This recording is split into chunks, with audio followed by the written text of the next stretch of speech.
GNC News Radio. I'm joined today by Mrs. Elaine Hays. She's currently a city council person in the Amarillo City Council and 2 terms, and now she's seeking another office.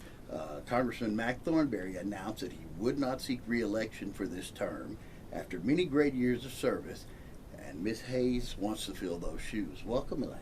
Thank you, David. I appreciate you having me on your show. Now, a lot of people here in our region know the work you've done with the City Council and in our city. You have a strong background in economics.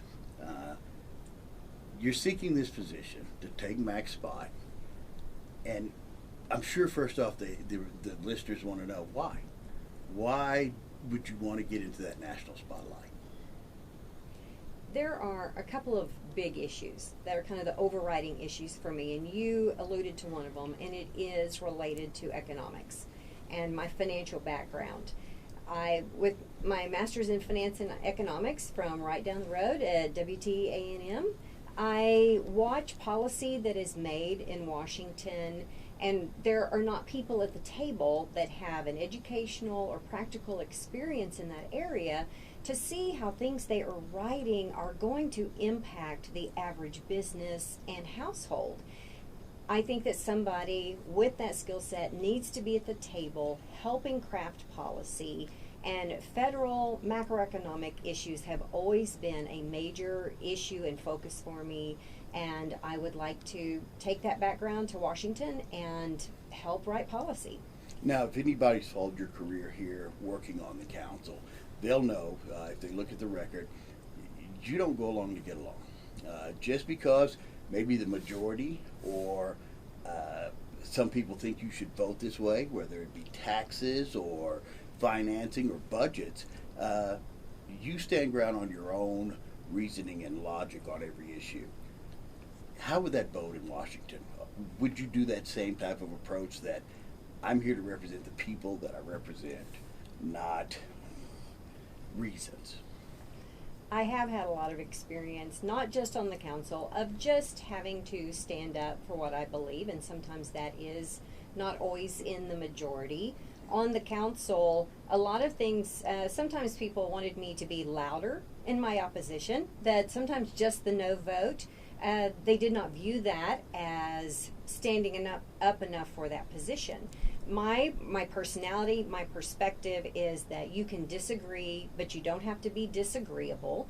And the council, there were so many things that through conversation and negotiation, we were able to get to a point where sometimes I could support the majority, sometimes I could not. But there has always been such a level of respect and appreciation, encouragement to go your own way. I am not anticipating that always being the case in Washington. We don't see a lot of that. And so the reality is that politics in Washington, we have moved away from writing policy, debating policy. Everything is so personal. That's still not going to be my personality, how I approach things. I am analytical. I am fact-based.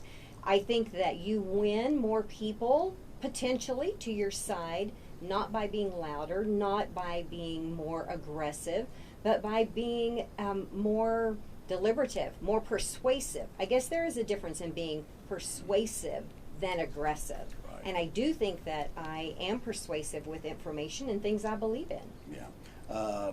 Congressman Thornberry represented this area well. There were some key things that are kind of unique to the Panhandle, to the 13th District. Oil and gas, agriculture, and military spending. Thornberry did a great job of handling those issues.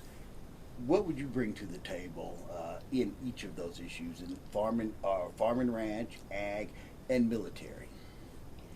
Our district is almost like a small country.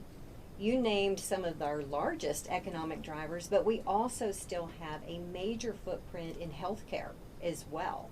And we have diversified our district. And so when you look across, there are many things that a representative needs to advocate for in Washington.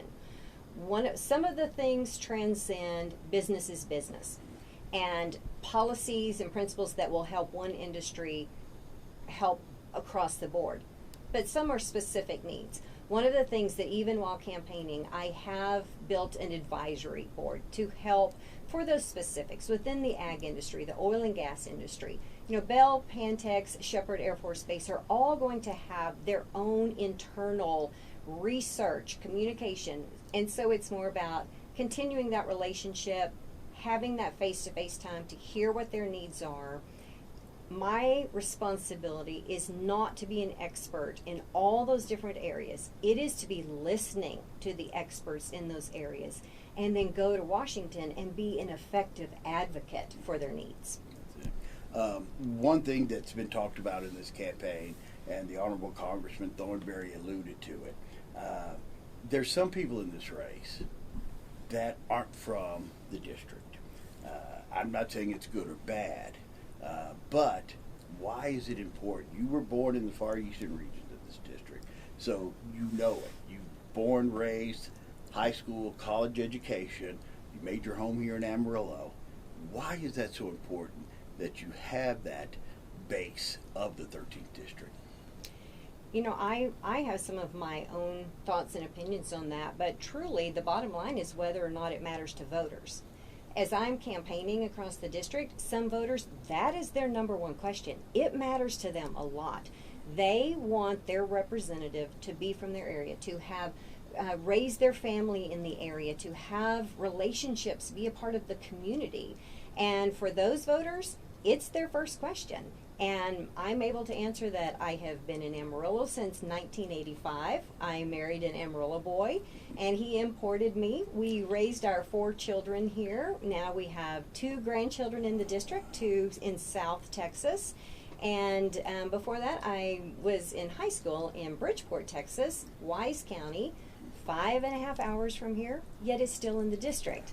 So it's kind of 2 points. I have a very long history of living in this district, and our district is very large. You know, we are 40,000 square miles, and the fact that my hometown is 5.5 hours from here and it's still in the same district, 13, means it is valuable to have relationships and history in the district. Yeah, very important. One final question here. There's a lot of people in this primary race. Surprisingly, I was really surprised at the numbers. What sets you apart? What is the thing that makes you the best for this position over the other candidates? What do you think is key that the citizens who vote need to know? The president has said that in a 5th year of his presidency, one of his top priorities is going to be dealing with a balanced budget. And the fact that we have a national debt that continues growing in deficits of $1 trillion a year. Just 5 years ago, we were at 17 trillion. We're over 23 trillion now.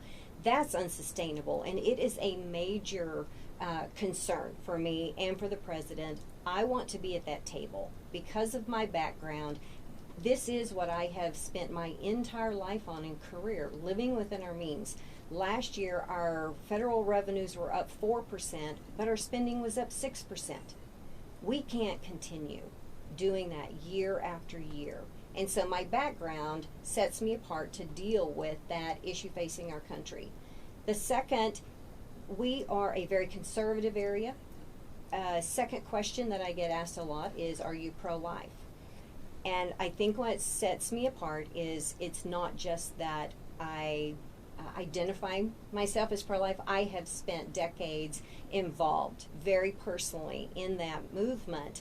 I have been a counselor at 2 different pregnancy centers here in town. I served on the board of directors with the CareNet Pregnancy Center 2 years as president. And so that is a very important issue to me, and my personal experience of being involved, walking with families through unplanned pregnancies, I think allows me to speak into that issue. We cannot get legislation passed out of Congress right now to protect a child who has survived an abortion. And so I have committed to co-author the Born Alive Protection Act to require medical attention be given to children who have survived an attempted abortion. I am also committed to the Pain Protection Act and co-authoring that as well. We are only 1 out of 7 countries that still allows elective abortions after 20 weeks.